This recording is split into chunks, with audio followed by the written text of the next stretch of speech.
அம்பேத்கர் அவர்கள் புத்தகங்கள் மூலம் உலகை படியுங்கள் என்று கட்டளையிட்டார்.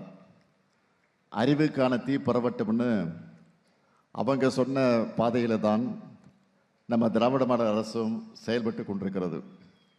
இன்னும் சொல்லணும்னா, தனிப்பட்ட முறையில் 2017ஆம் ஆண்டு முதலே என்னை சந்திக்க வர்றவங்க, அப்படி சந்திக்க வருகிற போது எனக்கு பொன்னாடைகளும் பூங்கொத்துகளுக்கும் கொடுக்கக்கூடியவங்க அதற்கு பதிலாக புத்தகங்களை கொடுக்கணும்னு நான் சொன்னேன். அப்படி பெறப்பட்ட புத்தகங்களை அண்ணா அறிவாலயத்தில் இருக்கக்கூடிய பேராசிரியர் அன்பழகன் ஆய்வு நூலகம் மூலமா அந்த புத்தகங்கள் கேட்டு எனக்கு கடிதம் எழுதின மாணவர்கள், இளைஞர்கள், படிப்பு வட்டங்கள், நூலகங்கள் நான் தொடர்ந்து வழங்கி கொண்டிருக்கிறேன். இதுவரை எவ்வளவு புத்தகங்கள் அந்த அடிப்படையில் எனக்கு கொடுக்கப்பட்டிருக்கு தெரியுமா?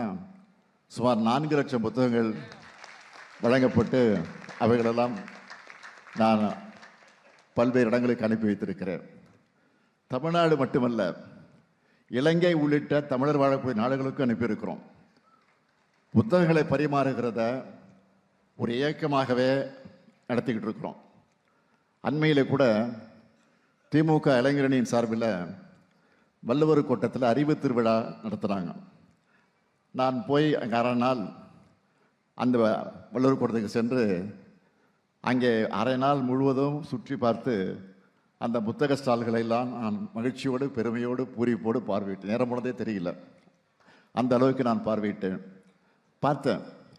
தொடர்ந்து ஏராளமானவர் அங்கே வந்து புத்தகங்களை வாங்கி சென்ற செய்தியை பார்த்தபோது நான் உண்மையிலே மகிழ்ச்சி அடைந்தேன்.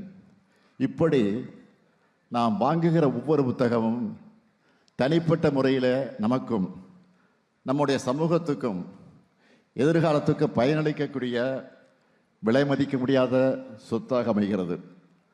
திராவிட முன்னேற்ற கழகத்தின் மூலமாக மட்டுமல்ல, திராவிட மாடல் அரசு மூலமாகவும் வாசிப்பு பழக்கத்தை ஊக்குவிக்க வேண்டும். புத்தகங்களை எல்லோருடைய கைகளுக்கும் கொண்டு சேர்க்கணும்னு ஏராளமான திட்டங்களையும் முன்னெடுப்புகளையும் நாம் தொடர்ந்து செஞ்சுக்கிட்டு இருக்கிறோம்.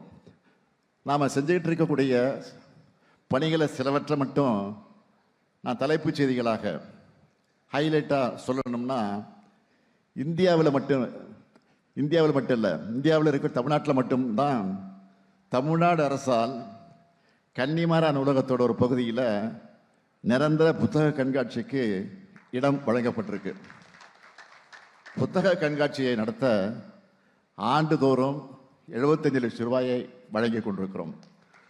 கொரோனா காலகட்டத்தில் இந்த புத்தக பதிப்பாளர்கள், வெளியீட்டாளர் அமைப்புக்கு 50 லட்சம் ரூபாய் நிதி வழங்கணும். அந்த நிதியிலிருந்து ஒவ்வொருவரும், பதிப்பாளர்கள் ஒவ்வொருவருக்கும் 10,000 ரூபாய் நிதி உதவியை பெற்று பயனடைஞ்சிருக்கிறாங்க. சென்னையில் மட்டும் இல்லை, தமிழ்நாடு முழுக்க புத்தக கண்காட்சி நடக்க காரணம் நம்ம திராவிட மாடல் அரசு தான் என்று பெருமையோடு சொல்வேன்.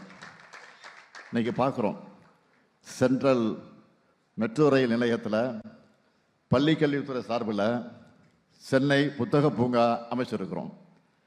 கடந்த 3 ஆண்டுகளாக பன்னாட்டு புத்தக கண்காட்சியை தொடர்ந்து நடத்திக்கிட்டு இருக்கிறோம். வெளிநாட்டு நூல்களை தமிழில் மொழிபெயர்க்கவும், தமிழ் நூல்களை உலக மொழிகளில் வெளியிடவும் முத்தமிழறிஞர் மொழிபெயர்ப்பு திட்டத்தை செயல்படுத்திக்கிட்டு இருக்கிறோம்.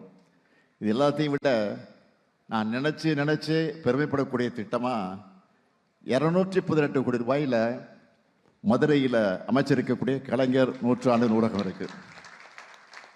ஏன்னா தலைவர் கலைஞர் அவர்கள் 2007 தலைவர் கலைஞர் அறிவிச்சு இங்கே சென்னையில் கோட்டுப்புறம் பகுதியில் அமைந்திருக்கக்கூடிய அண்ணா நூற்றாண்டு நூலகத்தை அவர் உருவாக்கினார்.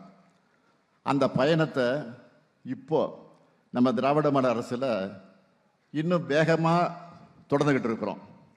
2023 திறக்கப்பட்ட இந்த கலைஞர் நூற்றாண்டு நூலகத்துக்கு இதுவரைக்கும் வந்த பார்வையாளரோட எண்ணிக்கை எவ்வளவு தெரியுமா?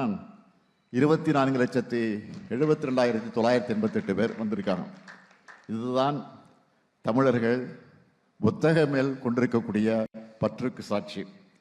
இந்த அறிவு தேடலையும் வாசிப்பு பழக்கத்தையும் அதிகரிக்கணும், பரவலாக்கணும் என்று தான் திருச்சியில் காமராஜர் அறிவுலகம், கோவையில் பெரியார் அறிவுலகம், திருநெல்வேலியில் காகித மில்லத் அறிவுலகம், சேலத்தில் பாரதிதாசன் அறிவுலகம், கடலூரில் அஞ்சலையம்மாள் அறிவுலகம்னு அமைப்பதற்கான பணிகளை நாம் செஞ்சுக்கிட்டு இருக்கிறோம்.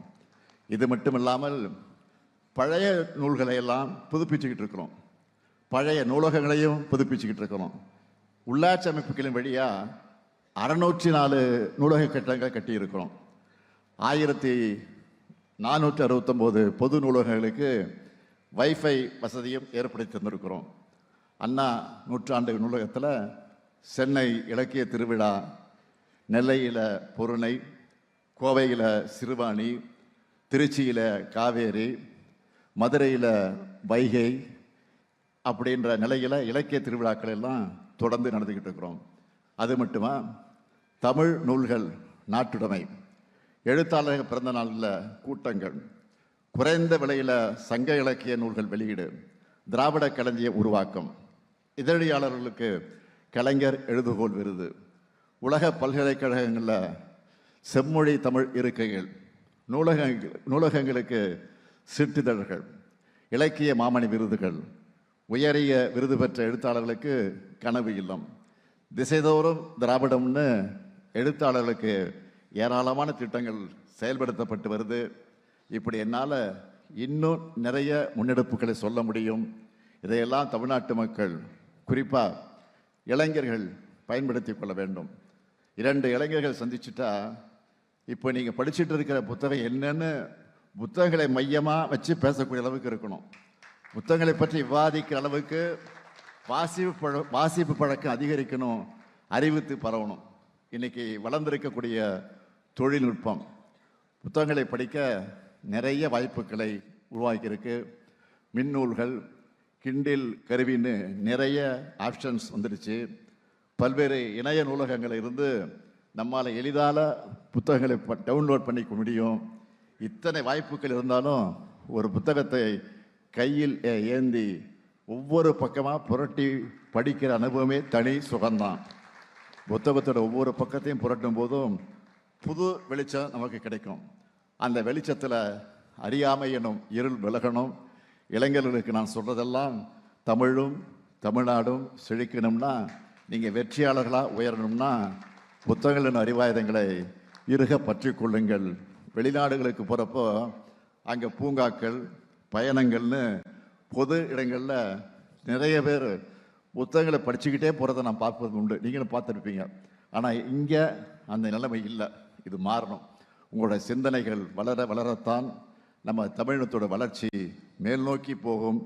போராடி போராடி இந்த நிலைமைக்கு உயர்ந்து வந்திருக்கிறோம். இங்கேருந்து நாம் முன்னாடி தான் போகணும். யாரும் நம்ம வீழ்த்த அனுமதிக்க கூடாது. அதனால் தினமும் 1 மணி நேரமாவது படிக்கிற பழக்கத்தை வளர்த்து கொள்ளுங்கள். உங்கள் டைமை புக்ஸில் ஸ்பெண்ட் பண்ணுங்க. புதிய எழுத்தாளர்கள் உருவாகி வாங்க. எழுத்துக்களை படிக்க படிக்க எண்ணங்கள் வளரும். எண்ணங்களை எழுத்துக்களாக படைக்கும் பழக்கத்தை உண்டாக்கிக்க. அதுக்கு இது போன்ற புத்தக கண்காட்சிகள் நிச்சயம் கை கொடுக்கும். இந்த நிகழ்ச்சியை நேரலையிலும் செய்திகளையும் பரப்பக்கூடியவர்களை நான் கேட்டுக்கொள்ள விரும்புவது, சென்னையிலையும் சுற்றுப்புற மாவட்டங்களையும் இருக்கிறவங்க இந்த புத்தக கண்காட்சிக்கு வாங்க. விடுமுறை நாட்களில் குழந்தைகளோடு வாங்க. குழந்தைகளுக்கு புத்தகங்களை அறிமுகப்படுத்துங்க. புத்தக கண்காட்சிகள் என்பது எழுத்தாளருக்கு மட்டுமானதல்ல, அனைவருக்கும் சொந்தம். வாசிப்பு பழக்கம் வளரவும், சமூகத்தை முன்னோக்கி நகர்த்தவும், படைப்புகளை ஊக்குவிக்கவும் நம்மோட திராவிட மாடல் அரசு இருக்கு என்ற நம்பிக்கையை உங்களுக்கு அளித்து விடைபெறுகிறேன். நன்றி, வணக்கம்.